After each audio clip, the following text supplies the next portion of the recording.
Welcome everybody to Service Drive Revolution and your Friday drive-by where we answer your questions. Now do me a favor while I pour myself a little bit of tequila here. Open up your phone to notes or grab a pencil or pen and write down this phone number, 8333-ASK-SDR. 8333-ASK-SDR. That's the number you want to call if you have a question.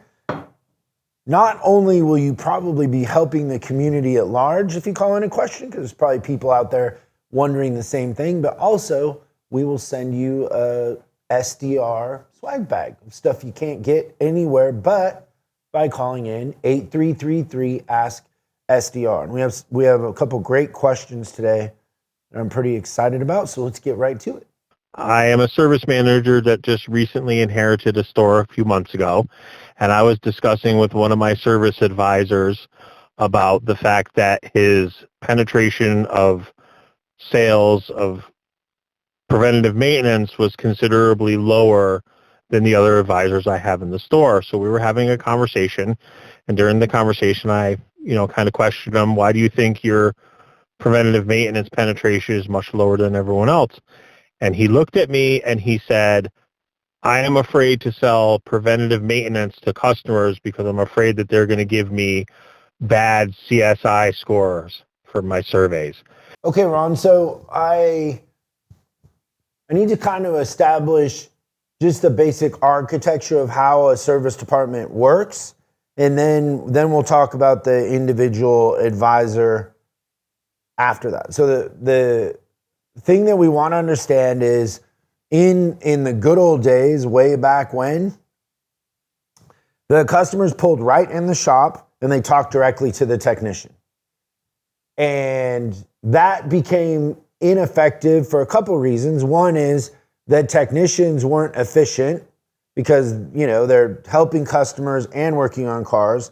And then also just, the paperwork, communication, parts, all of the aspects that have to be handled, all the details that have to be handled. It wasn't efficient for the technician to be doing that. So we added a layer of expense called service advisors. And a service advisor's role was to improve communication to the customer, to advise, recommend on how the customer can keep themselves in a safe and dependable vehicle in the long run, right?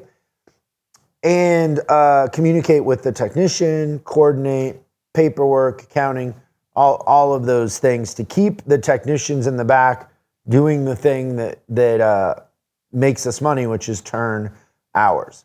So that layer of expense, that layer of personnel was to improve the process. So I always kind of bring up this little reminder that if the customer could pull right in the shop and deal directly with the tech and it would be better, then why do we have service advisors? What are they there for, right? So I want to set that basic frame or basic understanding before we get to the local part, which is your individual advisor. So an advisor that feels like, oh, I'm not gonna save customers money in the long run. I'm not gonna recommend something because I'm afraid that I'm going to get a negative CSI. Is nuts in a sense, really, because the service advisor doesn't really believe in what they're doing. Two, they probably are not very good at petting the dog and making friends with customers and building trust. And so a service advisor's role is to build trust and make friends with the customers, get to know them on a personal level, become a friend, and not just an acquaintance that's doing a transaction in a sense. And I always say, you guys have heard me say this a bunch of times, if you wouldn't recommend it to your mom, don't sell it. But if you have a service advisor that doesn't believe that alignments save tires, or that, power steering eventually would prevent the need for a power steering rack for $2,000, or that brake fluid doesn't break down, or then they probably should be working for NASA and not for us, because they clearly understand something that we don't understand. So a service advisor's role is to keep the customers in a safe and dependable vehicle. And it's proven that preventative maintenance, I think the stats by the Car Care Council, we talk about this in our advisor training, is like, you can look it up on Google, but whatever it is, for every dollar you spend on maintenance, it's pretty dramatic what you save in repairs in the long run. So I think your advisor just needs to understand that if they're making friends with customers and building rapport and honestly suggesting things that customers need, and they can't pull that off without getting a negative CSI, they probably aren't meant for the service drive, because it's pretty easy. Customers expect to maintain their cars. It's, if we're overselling or we don't know how to make friends or deliver things in a way that people don't hate us, then yeah, maybe. But that's a pretty tough situation to be in, that we're allowing that in the drive, honestly. So maybe give them some training on maintenance and have them spend some time in the shop to understand how the fluids break down, and have a technician explain the benefits to them. Maybe also might help. But that's why advisors are there. I mean, the job is called service advisor. That's the whole purpose of it. So that's my thoughts on it. Thanks for the question. Next one. I wanted to know how you guys felt about the manufacturer surveys and how in-depth they're getting nowadays. For instance, Nissan just came out with a question: do you feel like the advisor was trying to upsell you on something that wasn't needed? Or, was the vehicle fixed right the first time? And especially now during COVID, and, trying to get parts and people having to come back 2 or 3 different times. And the questions that they're asking about, was your car fixed right the first time? How do you guys feel about that? And kind of how you guys suggest getting around that with a customer and trying to overcome that, I'm sorry, you got to come back for a second or third time. Cool. Thanks for the question, Christian. That's a good one. I would like to point out that my trusty sidekick, Christian, is not here because he's actually out in the field. Think about this for a second, Christian, in the sense that what we're saying is the manufacturer is asking the customer how they felt. And so let's separate ourselves from the idea of we're selling alignments, we're selling water pumps, we're selling brakes, whatever it is. And let's think about what we've really been in the business for a long time of doing, which is managing feelings. And that question shouldn't scare us, in the sense that if we're really genuinely taking care of our customers, connecting with them on a deeper level, and then recommending what they actually need, and in an empathetic way that isn't pushy, they're not going to feel like we're trying to sell them something they didn't need, right? The only time they're going to feel that is if we don't connect, if we're running them through like a number, if we have service advisors writing 25 ROs and barely any time to touch anybody, make friends with them, let alone follow up. Yeah, customers' feelings are going to be on the negative side on just about everything. And so I would just think about your process in the sense of, don't think about it as far as we're writing them up, we're selling them this or whatever, but think like, how would I feel if I came in and this happened and I was told this or I was greeted this way? And think about it from the context of feelings. And that's really what we've always been in the business of, but we kind of take it for granted, because in the service department, they aren't buying something that is aspirational. Most of the time they're buying something they need, right?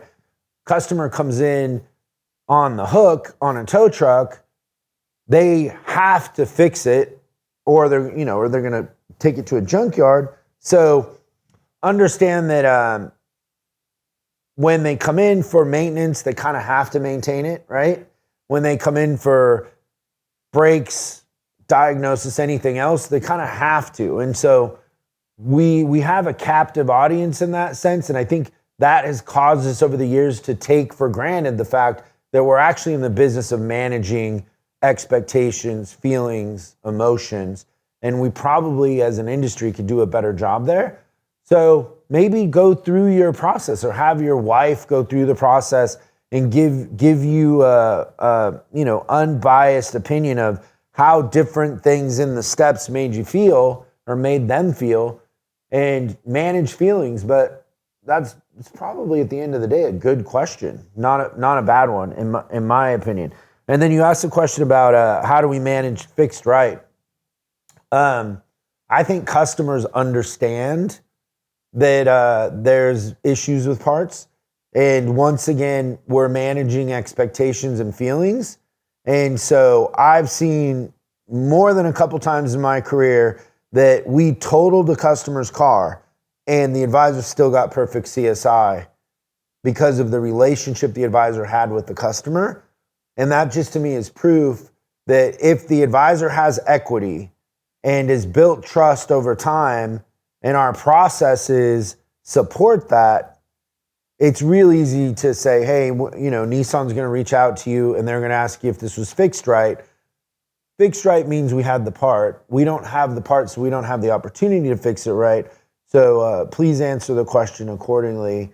And if we have any sort of equity, they're going to understand that, and we can educate them in that way. But when we're not managing emotions and we don't have equity and trust, then we're leaving those sort of things to chance. And I personally hate to leave CSI to chance.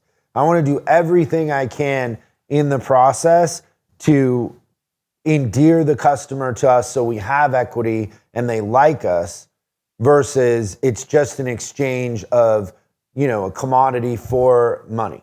And you don't want to be in that situation. So take a look at your processes and just understand the game you're in is managing feelings, not selling an oil change. And if you do that, you'll approach it a little bit different.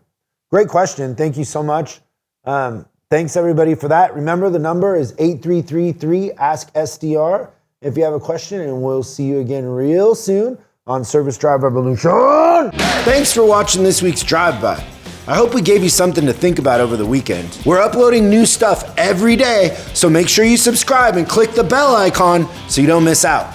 If you have a question you'd like us to answer on the show, call 8333-ASK-SDR and we'll answer your question on the show. That's 8333-ASK-SDR. For special deals on our books and training, head over to offers.chriscollinsinc.com. Now that's offers.chriscollinsinc.com. I'm Chris Collins, and I'll see you in the next video.